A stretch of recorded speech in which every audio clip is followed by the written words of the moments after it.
A Bíblia em Atos 14, nós estamos avançando. Avançaremos mais 2 semanas e aí daremos uma pausa, porque teremos o mês de dezembro, e aí, provavelmente em janeiro, a gente retorna para aquela última pernada em Atos, para nós encerrarmos então essa caminhada, que tem sido uma caminhada abençoadora. Hoje nós vamos ler Atos 14, mas eu farei diferente. À medida que nós formos avançando, eu vou fazendo a leitura com vocês. Então eu peço que a Bíblia de vocês permaneça aberta. Ou se você estiver com o seu celular, permaneça acessando Atos 14. Nós vamos lendo à medida que formos avançando no texto. Vamos caminhar por todo o capítulo 14 nesta noite.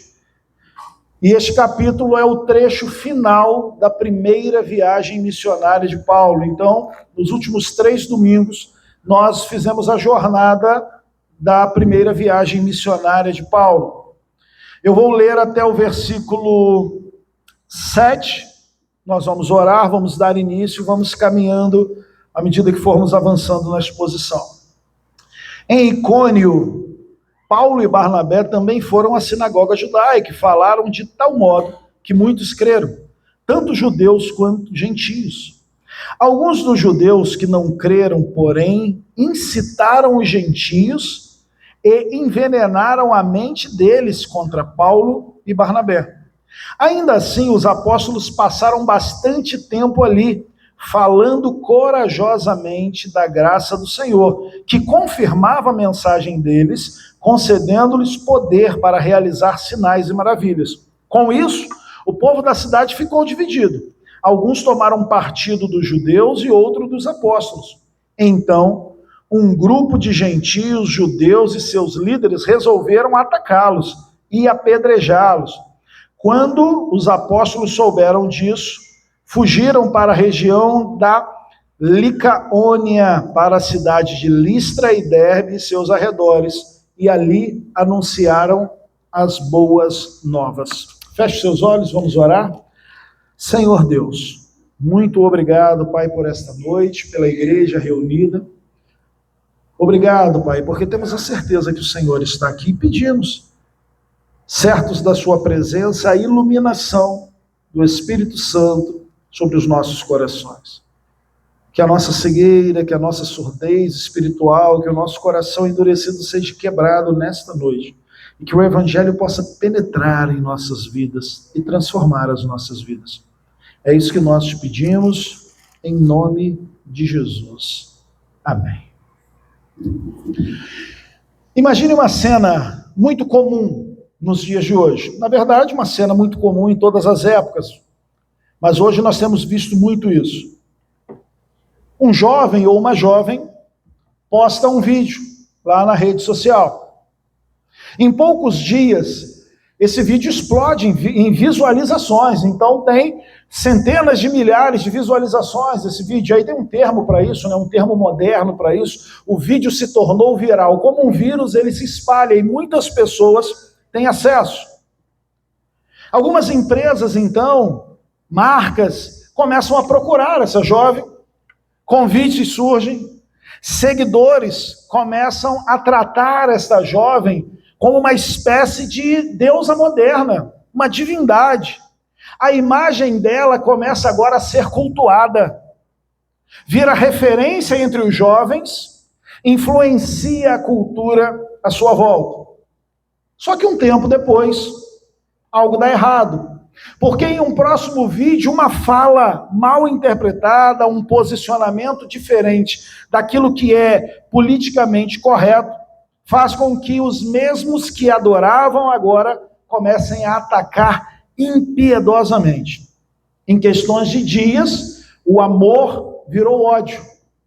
E esse movimento, em nosso tempo, tem um nome, né?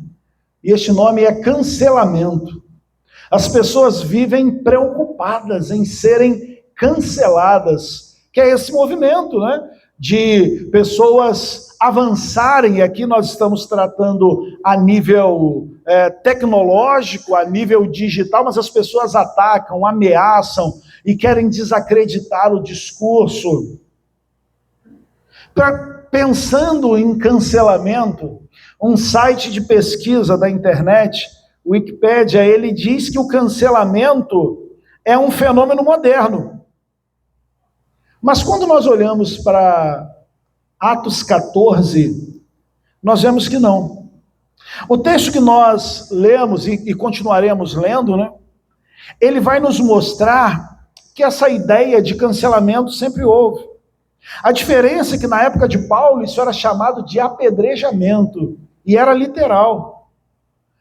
As pessoas, quando se enraiveciam com Paulo e com a sua mensagem, eles queriam matar Paulo, assim como fizeram com Jesus. Esta oscilação entre amor, ódio, adoração e cancelamento não é nova. No avanço da sua viagem missionária, nós temos acompanhado a viagem de Paulo. Eles agora vão entrar em novas cidades, milagres vão acontecer, curas vão acontecer. Um homem coxo, nós veremos no próximo trecho, ele vai ser curado.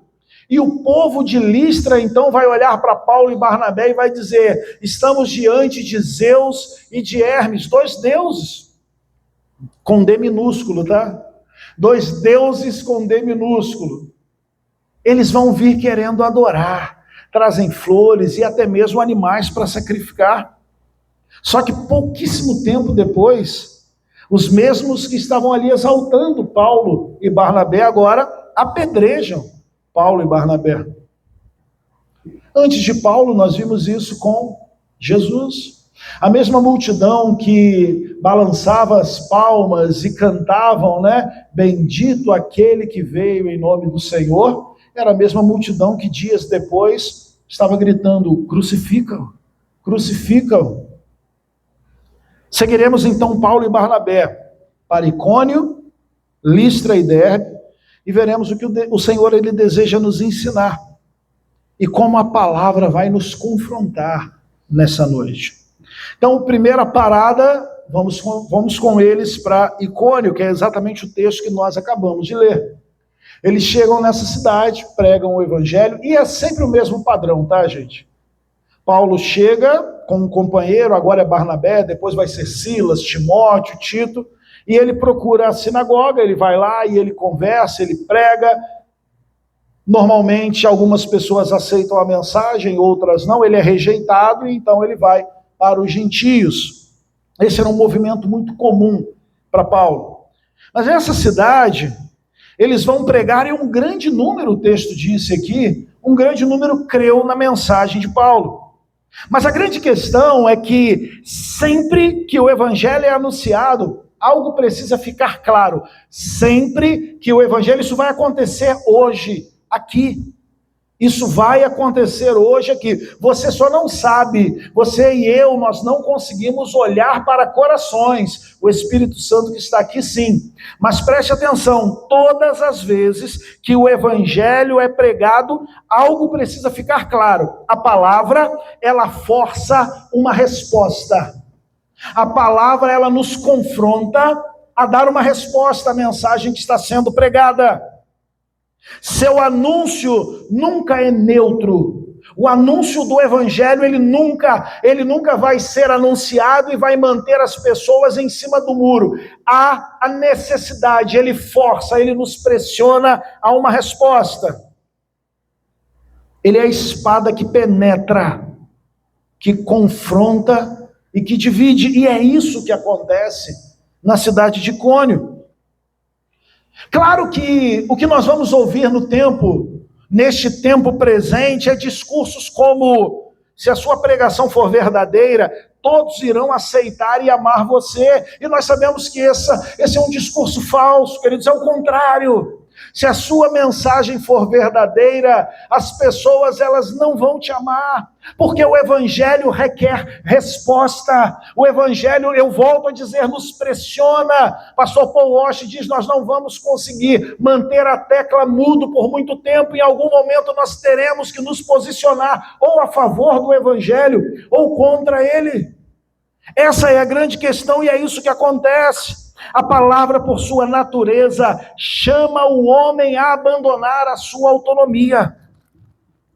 A palavra chama o homem a abandonar os seus ídolos, chama o homem a abandonar o seu pecado. E isso é um insulto para o homem pecador. O homem pecador se sente ofendido. Como que o evangelho me chama a virar as costas para os meus ídolos, a virar as costas para os meus deuses? Alguém diz, precisamos contribuir, e alguém que faz parte da igreja em seu coração diz, não faço, o dinheiro é meu. E neste momento ele está sendo confrontado a dar uma resposta de liberalidade ou uma resposta de desobediência, e ele se mantém desobediente e diz, é meu, eu trabalho, esse dinheiro é meu, eu trabalhei, eu não dou. Ganância, avareza. Muitas vezes estamos vivendo em pecado e o evangelho vai lá e confronta, peça perdão, e você diz, eu não peço perdão, porque quem me ofendeu foi ele, então eu vou pedir perdão por quê? Ele me ofendeu, ele que vem, o evangelho está falando para você, vai lá e perdoe, porque não adianta trazer a sua oferta ao altar, se você lembrar que alguém tem alguma coisa contra você. Ou de repente, os nossos vícios e pecados ocultos, a necessidade de uma vida santa, mas um pecado que é acalentado e alimentado. E aí o evangelho diz, viva uma vida santa, mas você está afundado no pecado. E você está tão afundado a ponto de não mais reconhecer que você está em pecado. Mas você vive muito bem, achando que está equilibrando as coisas, e que vive em pecado alguns dias da semana, mas vive em uma aura de santidade alguns outros dias, mas o evangelho está sempre nos pressionando ao abandono da autonomia. O evangelho que oferece a paz mais profunda e duradoura, que é a paz com Deus, é o que gera o conflito mais intenso. O conflito contra o mundo, o conflito contra nós mesmos, contra o nosso coração que não foi regenerado pelo Senhor. Não se lamente quando a sua fidelidade a Cristo te custar conforto, te custar inimizades ou amizades, te custar aceitação nos círculos sociais, porque o evangelho está fazendo o que ele faz, ele divide, ele é cheiro de vida. O mesmo evangelho pregado é cheiro de vida e cheiro de morte. E é isso que acontece em Icônio. Alguns homens celebram a salvação, só que alguns outros não. Eles se revoltam contra a mensagem. Mas só que eles não podem atingir a mensagem. Eles não têm poder para fazer nada contra a mensagem. Então eles vão em direção aos mensageiros, aos pregadores, e eles avançam então para tentar apedrejar Paulo e Barnabé. Aqueles que não creem, queridos, aprendam isso. Isso é uma realidade aqui, isso é uma realidade ao longo da história, isso é uma realidade hoje. Aqueles que não creem, eles não ficam em silêncio. Eles instigam, eles envenenam outras pessoas contra a mensagem. A oposição, o apedrejamento, o cancelamento, ele é ativo, é irracional, só que ele também é contagioso, e as pessoas então começam a ser contagiadas, aqueles que não têm o seu coração regenerado, começam a ser contagiados em um sentimento de oposição, àquele que prega a verdade do evangelho. A resistência ao evangelho não é apenas uma resistência intelectual, ela é uma resistência profundamente emocional, ela envenena a alma daquele que não consegue ouvir e entender o evangelho, ele se revolta, e ela então pode se tornar uma perseguição física, que é o que nós vamos ver acontecendo com Paulo e com Barnabé. Só que em vez de fugirem, o texto vai dizer que eles começam a ser perseguidos. E qual seria talvez a atitude mais sensata? E eles acabam de fato saindo daquele lugar, mas quando esta perseguição começa, eles não saem dali.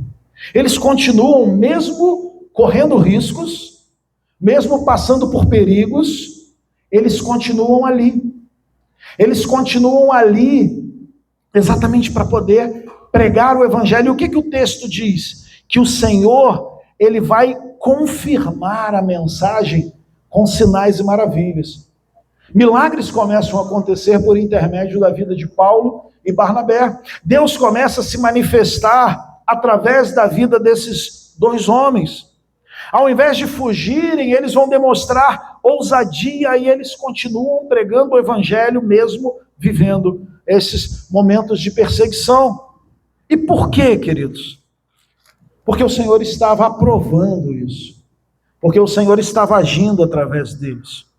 A ameaça de apedrejamento e maus tratos que nós vemos aqui no versículo 5, então um grupo de gentios judeus e seus líderes resolveram atacá-los e apedrejá-los, não teve o poder de fazer com que Paulo e Barnabé parassem.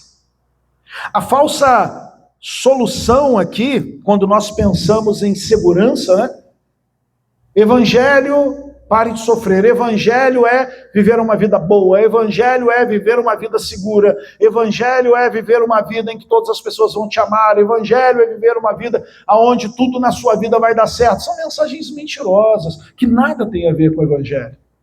Quando nós olhamos de fato para a ação do Evangelho, e nós vemos como que as pessoas se levantam contra aqueles que pregam o Evangelho, aqueles que vivem para o Evangelho, talvez o apelo seja o apelo de seguir a rota mais segura, preservar a própria vida, fugir das perseguições, não voltar mais e seguir o caminho.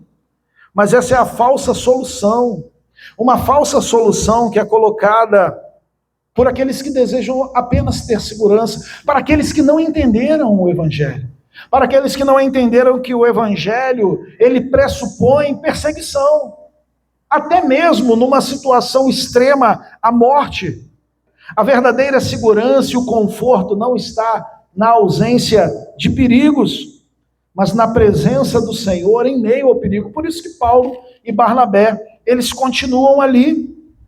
E eles continuam, queridos, não porque eles eram corajosos, mas porque eles confiavam na graça de Deus.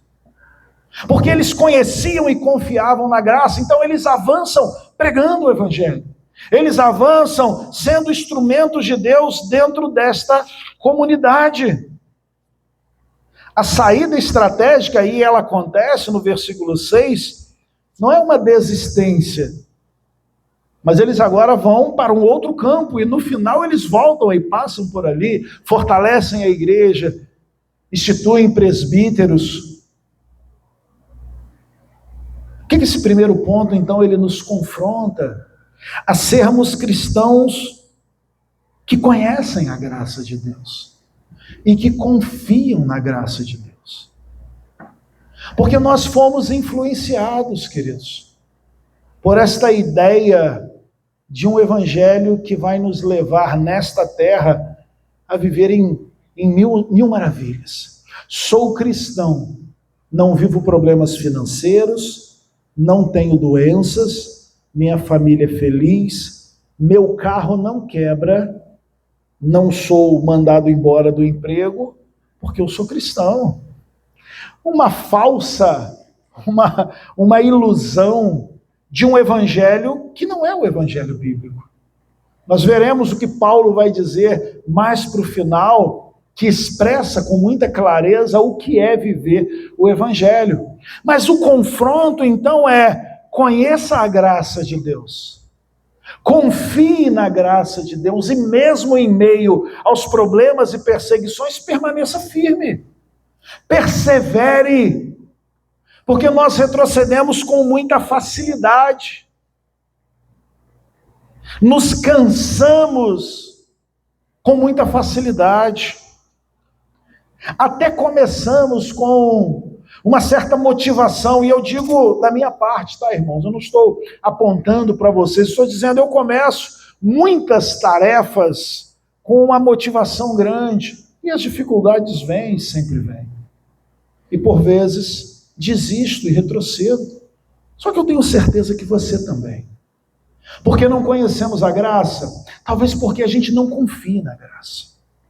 E a gente não confia que a graça, ela vai se manter cuidando de nós, o Espírito vai manter-nos no caminho, mesmo com os problemas e com as dificuldades. Pode ser que precisemos recuar em algum momento, Mas fazemos isso para avançar em outro lugar e continuar pregando o evangelho, mas indo sempre, sempre avançando. Você é um cristão ousado. Você é um cristão que confia na graça e se mantém firme, mesmo diante das grandes dificuldades que te cercam. Os grandes problemas que, quando nós olhamos aos olhos humanos, nós dizemos, não tem condições de nós sairmos vitoriosos de uma batalha dessa. Mas ainda assim, permanecemos firmes, porque confiamos na graça de Deus. Você é ousado? Ou você é aquele que desiste logo? Primeira dificuldade. Esses homens vão para uma outra região agora. Vão para uma próxima região e uma próxima cidade, que é a cidade de Listra. E diz, a partir do versículo 8, enquanto estavam em Listra, Paulo e Barnabé encontraram um homem com os pés aleijados. Sofria deste problema desde o nascimento e, portanto, nunca tinha andado, estando sentado e ouvia Paulo pregar. Paulo olhou diretamente para ele e, vendo que ele tinha fé para ser curado, disse em alta voz, levante-se. E o homem se levantou de um salto e começou a andar. A multidão, vendo o que Paulo havia feito, gritou no dialeto local, os deuses vieram até nós em forma de homens. Concluíram que Barnabé era o deus grego Zeus e Paulo deus Hermes, pois era ele quem proclamava a mensagem. O sacerdote do templo de Zeus, que ficava na entrada da cidade, trouxe touros e coroa de flores até a porta da cidade, pois ele e a multidão queriam oferecer sacrifícios aos apóstolos. Quando Barnabé e Paulo ouviram o que estava acontecendo, rasgaram as roupas e correram para o meio do povo, gritando, amigos, por que vocês estão fazendo isso? Somos homens como vocês. Viemos lhe anunciar as boas novas para que abandone essas coisas sem valor e se voltem para o Deus vivo que fez os céus e a terra e o mar e tudo que neles há. No passado ele permitiu que as nações seguissem seus próprios caminhos, mas nunca os deixou, sem evidência de sua existência e da sua bondade. Ele lhes concedeu chuvas e boa colheita, e também alimento e coração alegre. Apesar dessas palavras, Paulo e Barnabé tiveram dificuldades para impedir que o povo lhe oferecesse sacrifício. Eles mudam de cidade e agora, nesta próxima cidade, Paulo está pregando e um homem aleijado, um homem coxo, um homem que nunca andou, o texto vai dizer, ele estava ali ouvindo a mensagem de Paulo. Paulo então olha para esse homem, vê que ele tinha fé para ser curado e ele, pelo poder do Senhor, ele cura este homem. A cura deste homem coxo é um milagre que não poderia ser negado. Foi feito pelo poder de Deus, mas em vez de verem a glória de Deus, olha que coisa interessante. Aquela multidão que estava ali, ao invés de enxergar este milagre como uma grande manifestação do Deus de Paulo e Barnabé, eles vão ver através do seu óculos, da sua ótica idólatra. Eles olham aquela cura através do seu coração idólatra e projeta, dentro da sua visão de mundo, que era uma visão pagã, que os mensageiros eram a manifestação física de dois deuses gregos, Zeus e Hermes. Zeus era, dentro da mitologia grega, é o deus, o maior de todos os deuses, existem diversos, Zeus é o maior deles, e Hermes é o mensageiro de Deus, ou melhor, o mensageiro de Zeus. Então, quando Zeus dava uma ordem, Hermes vinha para poder dar a ordem e explicar. Por causa do nome Hermes, nós temos uma matéria, não só dentro da teologia, tem dentro do direito e outras áreas também, que é hermenêutica, vem de Hermes. Por quê? Porque a hermenêutica explica. A hermenêutica pega o texto e ela explica o texto. Então, por causa dessa figura mitológica de Hermes, nós temos uma matéria que tem o nome de hermenêutica, que é a explicação. Então, o que eles fazem?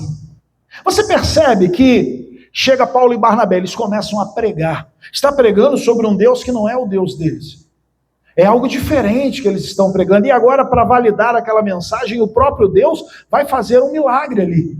Um homem que nunca andou, os pés aleijados, Paulo olha e aquele homem é curado pelo poder de Deus. O homem se levanta e começa a andar. Nós sabemos a complexidade que é andar. A gente vê os nossos bebês aí com dificuldades para poder dar os primeiros passos. São dias e semanas para conseguir ficar de pé. Esse homem, ele se coloca de pé e ele começa. E aí, qual seria a resposta? A resposta seria olhar para esses homens e falar: o Deus que esses homens estão anunciando é um Deus poderoso, porque ele acabou de curar um homem que nunca andou. Esse cara está andando agora. Mas não. Eles vão olhar aquele milagre através da sua ótica idólatra. E eles vão dizer: olha aí, Zeus e Hermes estão entre nós. Você pensa: caramba, que absurdo. Mas é muitas vezes o que nós estamos fazendo, irmãos. Nós estamos muitas vezes olhando a experiência espiritual a partir de uma ótica idólatra. Quer ver um exemplo dela? Eu tenho citado isso daí em conversas com amigos. O culto. O culto a Deus, ele é diferente do culto pagão. E você vai dizer: claro, pastor, eu sei disso. Talvez sim. Mas todas as vezes que nós achamos que temos o poder de preparar o lugar, vamos preparar o ambiente. Alguns acham que nós precisamos tocar alguns hinos porque nós precisamos preparar o ambiente para o Senhor poder vir. Ou então, hinos falam isso, né? Tudo está preparado aqui, a casa e meu coração também, Senhor, preparamos tudo, pode vir. Esta é uma ótica pagã do culto. No culto pagão, no culto a Zeus, no culto a divindades nórdicas como Thor, são divindades. As pessoas sacrificavam outras pessoas para preparar o ambiente, chamar a atenção dos deuses e trazer o Deus até o seu ambiente de culto. E muitos cristãos vivem assim. Não, nós precisamos fazer as coisas certas e preparar o ambiente de uma forma correta, porque aí Deus vai vir. E aí começa a tocar lá, mi, dó, as pessoas começam a ficar arrepiadas, uma começa a gritar, a outra começa a chorar, e aí fala: Deus está vindo, Deus está se manifestando. Nós estamos preparando o ambiente para Deus. Paganismo. Mas como é que é o culto a Deus então, pastor? Lembra de Êxodo? Quando Moisés chega diante do faraó e fala o seguinte: Deus mandou uma mensagem para você: liberte o meu povo, para que ele vá e me adore. O culto a Deus da Bíblia é o inverso disso.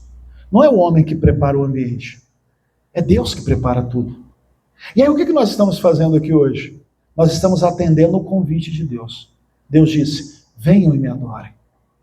Eu quero que o meu povo venha e me adore. Não somos nós que preparamos o ambiente. É o Espírito que está quando nós chegamos aqui. E a gente vem para poder adorar. E a gente vem, e o culto é esse diálogo, onde Deus fala através da palavra, a gente responde com a oração de gratidão, e aí Deus fala através de cânticos, e nós respondemos através da adoração e cânticos. A palavra está sendo cantada e nós estamos respondendo a Ele com muita alegria, e a gente ora e Deus fala através da palavra, e quando termina a pregação a gente ora agradecendo a Deus pela palavra. O culto é um diálogo, o culto é uma resposta a um convite de Deus. Mas por vezes nós estamos com a nossa ótica tão influenciada que a gente não adora mais biblicamente, a gente não cultua mais biblicamente, a gente não vive mais biblicamente, a gente acha que vai conseguir barganhar com Deus, que nós estamos aqui de alguma forma fazendo algo para chamar a atenção de Deus, e se eu vier levantar a mão, chorar, cair no chão, rolar para um lado, rolar para o outro, Deus vai vir me olhar, Deus vai me amar mais se eu fizer mais para Ele. Então o problema de Listra é o problema dos nossos corações, porque o problema não é de Listra, o problema não é de Jerusalém, o problema é um problema que vem desde o Éden, é um coração pecaminoso. E o evangelho bíblico que simplifica em termos de que o Deus Todo-Poderoso fez tudo e nós respondemos em adoração a esta obra maravilhosa e em gratidão, nós problematizamos tudo e queremos nos tornar protagonistas, nos tornar aqueles que vão conseguir alcançar pelo mérito. Então, antes de você julgar os homens e mulheres de Listra, pense e olhe para o seu coração, sonde o seu coração e veja se, de certa forma, a sua relação com Deus também não é uma relação pagã, não é uma relação em que você está tentando garantir e conquistar o mérito de Deus, o favor de Deus, através das suas obras. A grande manifestação aqui, ela tinha por objetivo manifestar o poder de Deus. E todas as vezes que o poder de Deus se manifesta, irmãos, a criatura, ela deve ser humilhada. Ela se humilha na presença de Deus, porque ela reconhece que é graça de Deus. É Deus nos encontrando, é Deus nos convidando e nos conduzindo à presença dele para que possamos ter esse encontro. Mas isso é graça, não é mérito.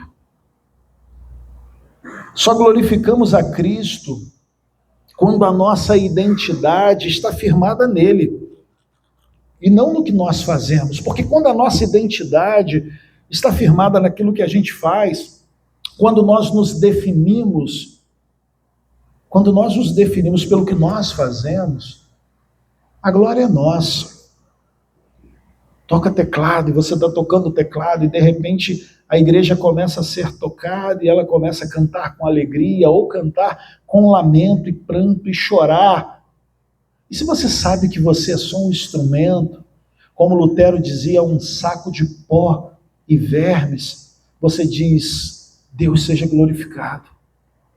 Mas se não, você vai descer ali, e você não vai falar para ninguém, mas em seu coração você vai pensar, arrebentei hoje. Olha como que o povo se quebrantou. Olha como que as pessoas choraram.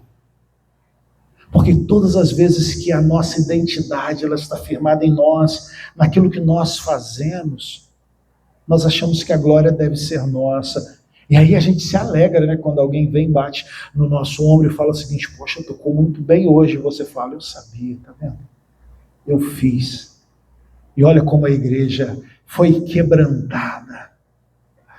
Mas quando a nossa identidade está firmada em Cristo, e quando você reconhece o quão miserável você é, você diz, obrigado, Senhor, porque é só a graça do Senhor sobre as nossas vidas.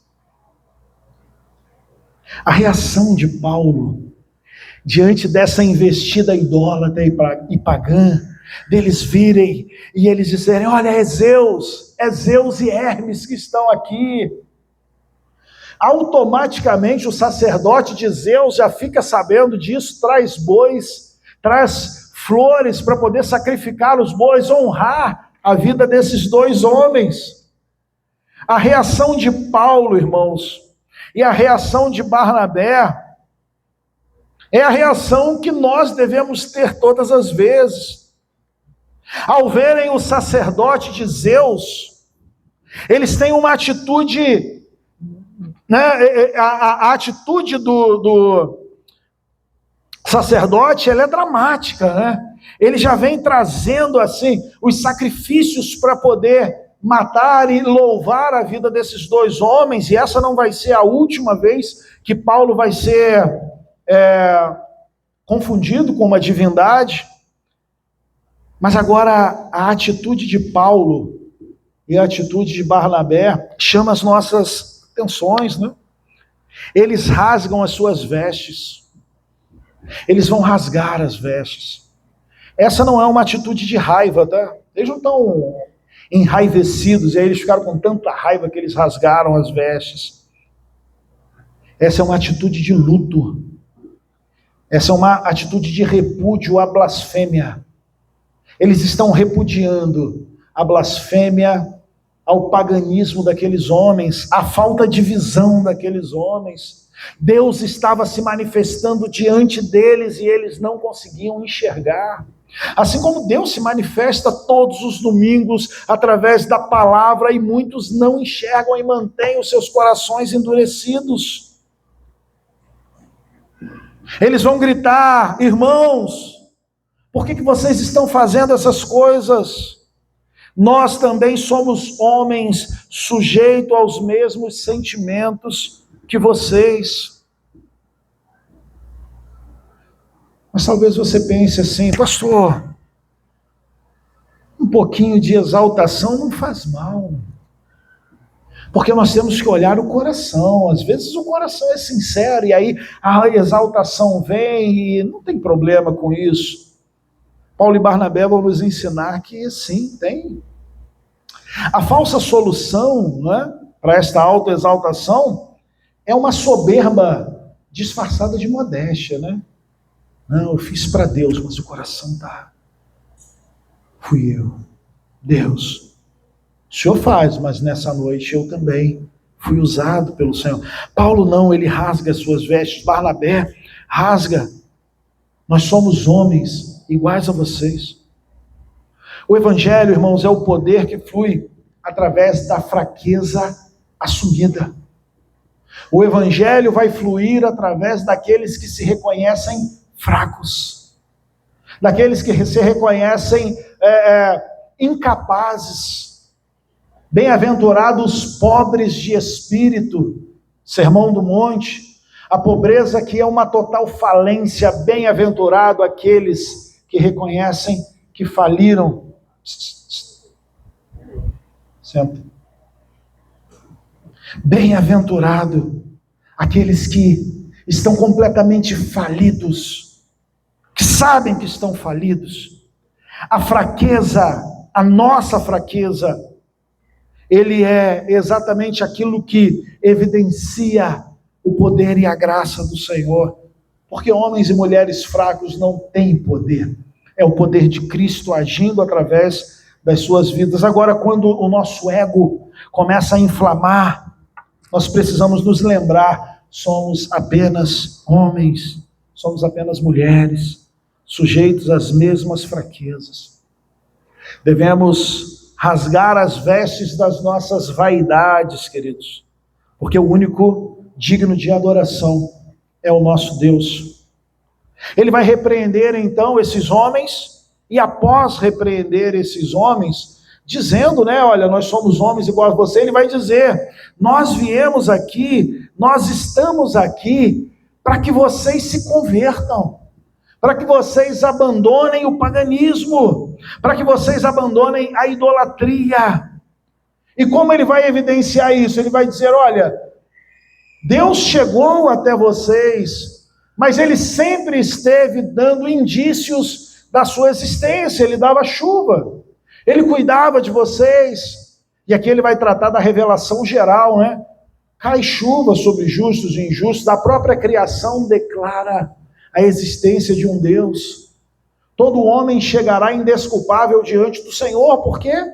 Porque a criação já demonstra, não é uma revelação salvadora, mas reveladora, mostrando que existe um Deus, que existe algo muito maior do que nós, e é isso que Paulo está tratando aqui. Olha, Deus sempre esteve presente, Deus estava se mostrando, Deus estava cuidando de vocês, Ele deu chuva, Ele deu tempos frutíferos para vocês.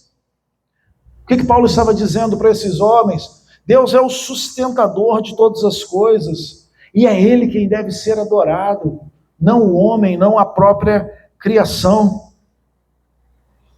A relação com os ídolos, irmãos, envolve barganha, e normalmente se muda de ídolo quando um novo Deus pode te trazer benefícios maiores do que o antigo. E é isso que o nosso coração idólatra deseja, né? E nós temos que tomar cuidado com isso, porque talvez tenhamos uma relação assim com Deus, uma relação de barganha. E aí, quando se apresenta um Deus melhor, porque nós não conhecemos o Deus verdadeiro, nós decidimos abandonar esse Deus e voltar para Deus como prazer, como dinheiro, como aquilo que o dinheiro pode nos dar, as realizações, os aplausos, a glória. É assim que o idólatra vive. E é por isso que Paulo vem combater a idolatria e dizer, nós viemos aqui para pregar de forma que vocês sejam alcançados pelo Deus verdadeiro, e é por isso que nós estamos aqui hoje.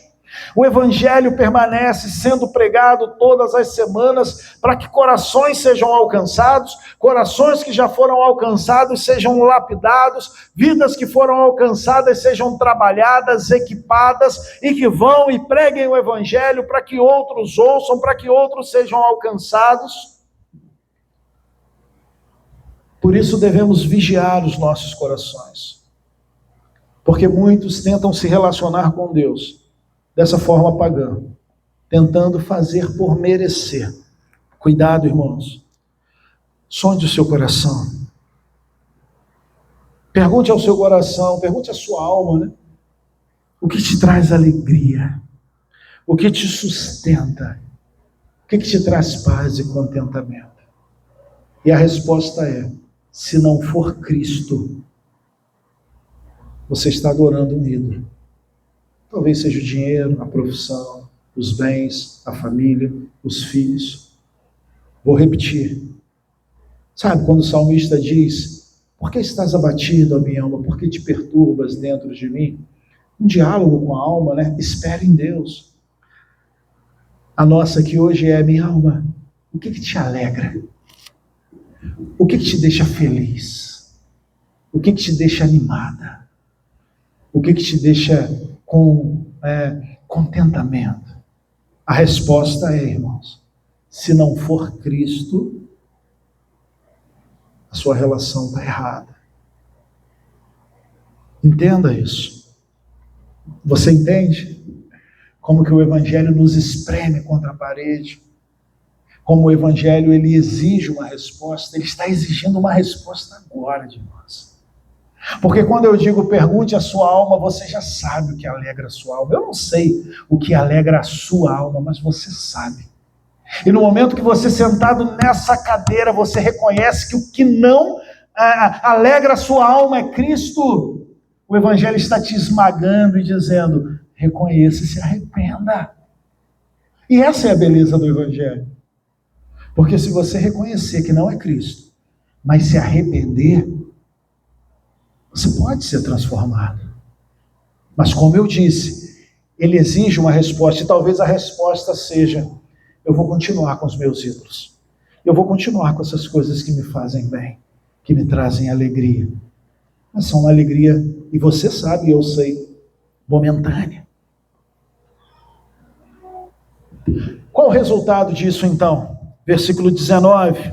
Acompanhe comigo, irmãos, e a gente já está caminhando.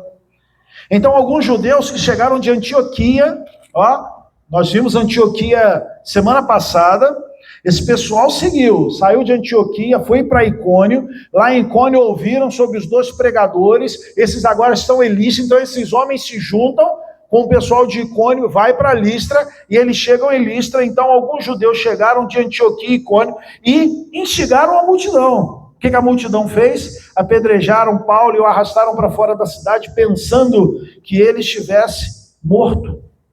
No entanto, quando os discípulos o rodearam, ele se levantou e entrou novamente na cidade. No dia seguinte, partiu com Barnabé para Derbe. Qual foi o resultado, então? Houve uma ameaça de apedrejamento, agora houve, de fato, um apedrejamento. E aí, você lembra? O Paulo que estava sendo aplaudido, o Paulo que estava sendo adorado.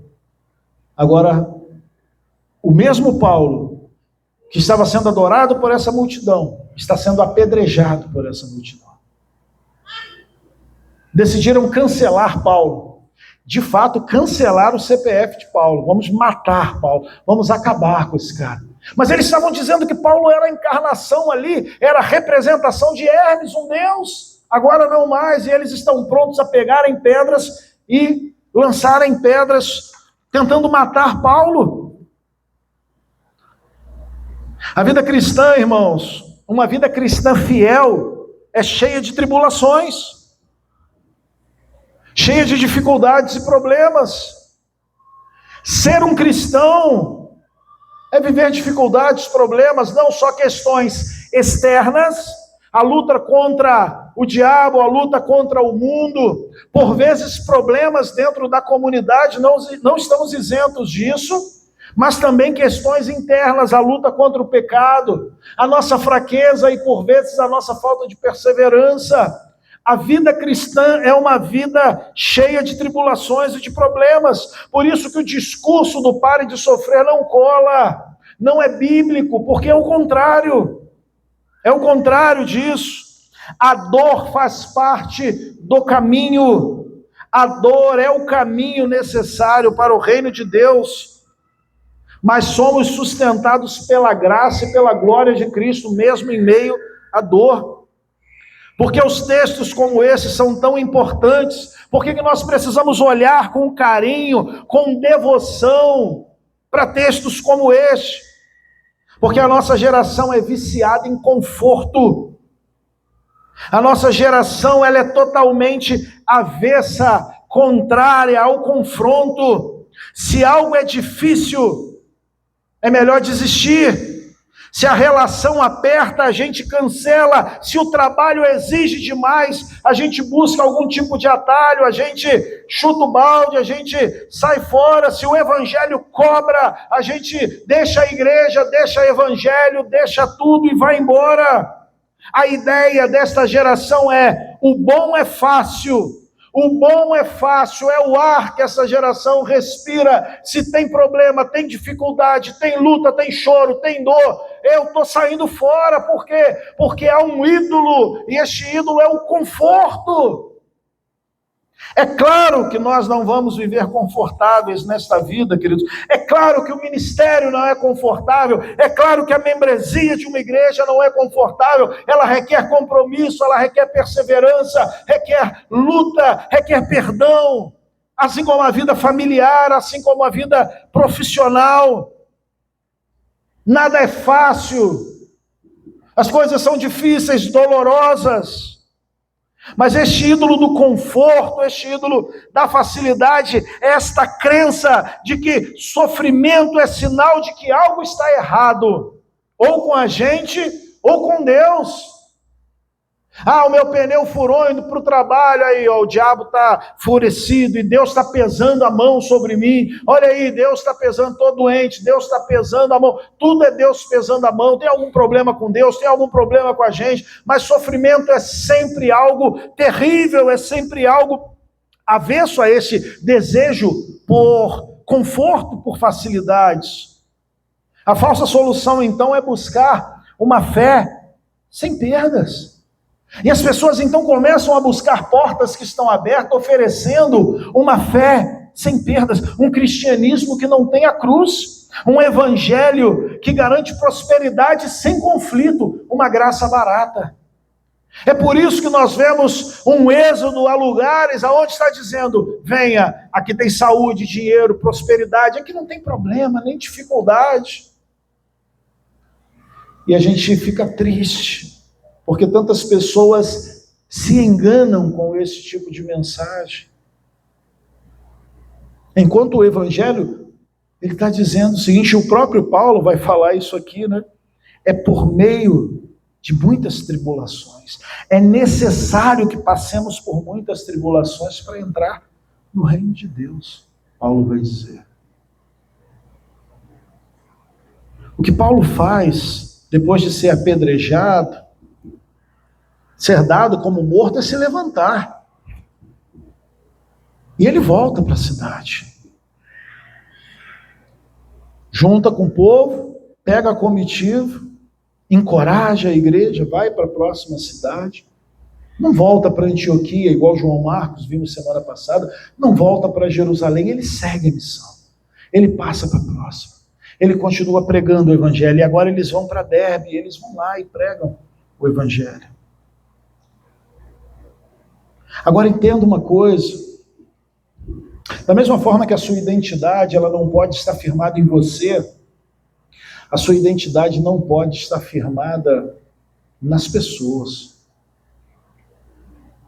Durante 13 anos aqui, durante esses 13 anos, muitas pessoas que me abraçaram e me amavam, um ano depois me odiavam, não prestavam mais. E sabe o que é pior, queridos?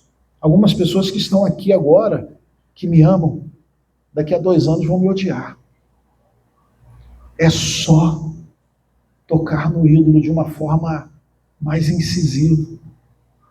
Tem pessoas que me amam hoje aqui, mas que daqui a pouco viram as costas e vão embora. Não presta mais. E se você, eu ou você, tiver a identidade firmada nisso, você desiste. Você chuta o balde. Você de fato entrega os pontos. Porque a mesma multidão que ontem queria adorar Paulo, hoje estava querendo matar. Mas sabe o que Paulo faz, irmãos? E talvez essa seja uma das grandes lições desse texto, dentre tantas lições maravilhosas. Paulo se levanta e continua a missão. Paulo se levanta e talvez não dê para continuar a missão aqui. Mas Paulo se levanta e vai. E ele continua pregando o Evangelho. E eu falo para você, isso é extremamente difícil. Isso é muito complicado. Mas se você se sente seguro somente aonde você é amado, aonde você é aceito, cuidado. Porque se em algum momento essas pessoas deixarem de te amar e te aceitar, e a sua identidade estiver nisso, você pode entregar os pontos. Porque a sua identidade precisa estar firmada em Deus. O Evangelho, então, nos dá uma graça tão radical que nos capacita a mesmo em meio a apedrejamentos e cancelamentos, nos levantar e continuar fazendo a missão. A perseverança de Paulo não é teimosia, é o poder de Cristo. É o poder de Cristo que está levantando Paulo ali. E não pense que Paulo não é afetado por essas situações. Claro que é, mas Cristo é maior. Não pense que Paulo não se entristece, que Paulo não se magoa. Não, Paulo é alguém totalmente insensível a essas questões. Claro que não. Paulo era um homem, ele fala aqui, sujeito às mesmas paixões, às mesmas tristezas. Mas a grande questão é que os olhos de Paulo estavam fixos em Jesus. Essa é a diferença. É por isso que algumas pessoas permanecem de pé. Porque os olhos estão firmados em Cristo. Essa é a graça radical, né? Ele não está focado nessa experiência humana de amor e ódio, mas a base dele é a palavra, é o próprio Cristo. E aí não se abale, irmãos, com a inconstância de quem te apoia hoje e amanhã te critica. É triste, eu sei que é. Você ama e cuida e depois você fica sabendo. E a crítica velada, a crítica feita no ambiente de 3 ou 4 irmãos, lá na casa dele, num café da tarde, sempre chega até a gente. E aí sabe o que acontece? Eu vou falar para vocês aqui, não sei com Paulo. A crítica é feita, porque poderia vir e falar, pastor, é isso. Não acho que está bom, não acho que está legal e tal. Mas não, a crítica é feita lá. Aí 2 semanas depois a crítica vai chegar aqui. Vai falar, pô, fulano estava lá falando de você, que é isso, aquilo e tal. E aí no próximo domingo a gente vê aquela pessoa, e sabe o que a gente faz? Abraça ela, fala, que Deus te abençoe. Que Deus te abençoe. Mas você está magoado, está entristecido? Tá. Mas a graça, ela vai nos capacitando a aguardar o tempo em que poderemos conversar sobre, ou não, né? Ou simplesmente a atitude vai ser a atitude de apedrejamento, de conseguir adeptos para poder apedrejar. Você vê que, como nós falamos aqui anteriormente, o opositor, ele procura outros, né? Ele quer envenenar outros contra. Que poderia ser resolvido com uma conversa. Paulo é apedrejado. Os caras poderiam dizer, sai daqui, não queremos mais ouvir. Não, vamos matar. Cancelamento é isso, né? Vamos acabar com a reputação, vamos destruir. Isso acontece também com a gente. Mas o Evangelho, ele nos ensina que o reino é a última e maior esperança que nós temos. Quando o mundo ele nos deixa para morrer, o Evangelho vai lá e nos resgata, o Senhor vai lá e nos levanta. A tribulação é o caminho que nos leva até o reino. A dor não é um desvio, mas em muitos casos o método de Deus para nos purificar, nos fortalecer e para desapegarmos deste mundo. A sua tribulação hoje, irmãos, seja ela no trabalho, na igreja, uma doença familiar, você preocupado e lutando contra a doença, dificuldades financeiras, dúvidas sobre ministério, dúvidas sobre a fé, uma fé abalada, uma fé vacilante.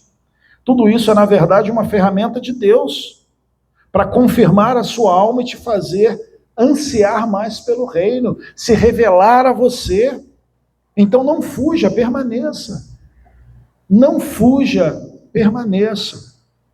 E então Paulo e Barnabé, ao chegar em Derbe, trilham um caminho de retorno. E o texto vai dizer, a partir do versículo 23, que 23, Paulo e Barnabé escolheram presbíteros em cada igreja e com oração e jejum os entregaram aos cuidados do Senhor, em que haviam crido. Então viajaram de volta a Pisídia, Panfídia, pregaram a palavra em Perge, desceram a Atalia, por fim voltaram de navio a Antioquia, onde sua viagem tinha começado e aonde havia sido entregue a graça de Deus para realizar o trabalho que agora completava. Quando chegaram a Antioquia, reuniram a igreja e relataram tudo o que tinha feito por meio deles e como tinha aberto a porta da fé para os gentios, e permaneceram ali com os discípulos por muito tempo. Esses 3 domingos, eles pegam um período de quase 2 anos dessa primeira viagem missionária. A gente não consegue ter essa visão completa, cronológica de quanto tempo, mas foram quase 2 anos que esses homens ficaram em viagem. Agora eles trilham o caminho de volta, vão voltar a Antioquia da Síria. Ao retornar, encorajam as igrejas, estabelecem presbíteros nessas igrejas. Isso vai nos mostrar que Paulo e Barnabé não tinham desejo por ter o protagonismo, né? Não, nós que plantamos, quem manda é a gente, se alguém quiser saber qual o caminho, a gente vai ficar por carta mandando. Não, esses homens vão estabelecendo presbíteros, estabelecendo líderes, o protagonismo não é deles, eles não são a base da igreja, eles não são o alicerce da igreja, o alicerce é o próprio Senhor, eles são instrumentos nesse processo de evangelização. E eles retornam então a Antioquia, dessa primeira viagem missionária, para mostrar como Deus havia aberto a porta aos gentios. E eu concluo então. O texto de Atos nos traz um diagnóstico pesado sobre o nosso coração. Desde a busca por um consenso em Icônio, passando pela sedução da fama em Listra, e o sofrimento, que fariam então sair para uma outra cidade, mesmo sendo o caminho necessário para o reino. A nossa natureza pecaminosa, irmãos, é idólatra, tá? Então lutamos contra isso e somos transformados somente pelo poder de Deus. Mas a grande questão é que o Evangelho, ele não para na nossa miséria, né? O Evangelho é a boa notícia que confronta a nossa idolatria e que nos dá uma solução. E a solução é: se arrependa. Família, o antídoto para essa vida inconstante não está na nossa força, nem na nossa popularidade, nem na fuga do sofrimento. O antídoto é Jesus Cristo. Olhe para Jesus. Ele foi o único, ele é o único, né? Ele é o único que merece a nossa adoração. É o Cristo que rasgou as vestes de sua divindade, que se humilhou, foi pendurado na cruz para que não precisássemos mendigar o valor das pessoas. Eu repito isso, você não precisa mendigar favor de ninguém. Cristo morreu por você. Cristo rasgou as vestes de sua divindade, se humilhou, deixou o trono, encarnou, viveu, morreu, ressuscitou, te salvou. Você não precisa mais mendigar. Você tem Cristo. Olhe para Jesus. Não vai ser fácil. Não, não vai ser. Paulo diz, por muitas tribulações é necessário para que entremos no reino de Deus. Só que Jesus foi o único que sofreu o apedrejamento final, a separação de Deus, para que eu e você possamos enfrentar qualquer dor, com a certeza de que nós não estamos sozinhos. Porque é Ele mesmo quem nos levanta. Aquele que foi morto pelos nossos pecados e ressuscitou, é Ele quem nos levanta quando somos apedrejados e deixados para morrer. Então levante-se, irmãos. A missão não parou com o apedrejamento, com as dores, com as preocupações, com as dificuldades. A missão não pode parar por conta das nossas dificuldades. Por quê? Porque Deus está no controle. E Ele confirmará com sua palavra e sua graça. E Ele diz, vá, pregue, vá, viva o Evangelho, viva as consequências dessa nova notícia, pregue o Evangelho. Não busque conforto, busque fidelidade. Não busque consenso. Pregue a palavra. Pregue a palavra que divide os corações. Pregue a palavra, muitas vezes entre vida e morte, para que os perdidos possam ser alcançados. A missão é o caminho da alegria, mesmo que seja cheio de tribulações. E se você está aqui hoje e ainda não se entregou a Cristo, o seu coração está como o da multidão em Listra, faminto, idólatra, você está tentando talvez se sustentar por coisas vãs, passageiras, como o dinheiro, sucesso, opinião dos outros. Deixa eu te dizer, todas essas coisas vão te desapontar, mas o Deus vivo te oferece a única solução. A única solução que não é vã. Jesus Cristo te oferece perdão de pecados e vida eterna. Arrependa-se. Abandone seus ídolos vãos e deposite a sua confiança nos esforços de Jesus Cristo. E então desfrute do conforto de ter o Deus Todo-Poderoso cuidando da sua vida. Confie em Jesus. Ele é o único que pode garantir para nós alegria. Ele é a única fonte de alegria. E Ele é o único que faz com que nós resistamos, mesmo diante dos apedrejamentos. Feche seus olhos. Pai, muito obrigado. Sua graça e a sua misericórdia sobre nós. E abençoe, Pai, a sua igreja. Fortaleça o seu povo, renove as forças. Aqueles que estão caídos, levante-os nesta noite. Aqueles que estão perdidos, Pai, que possam ver a luz do Evangelho e caminhar até o Senhor. Aqueles que não te encontraram, Pai, que possam ser alcançados nesta noite pelo poder do Evangelho. E aqueles que estavam duvidosos e vacilantes, possam, Pai, depositar a confiança completamente em Ti. É isso que nós te pedimos, em nome de Jesus. Amém.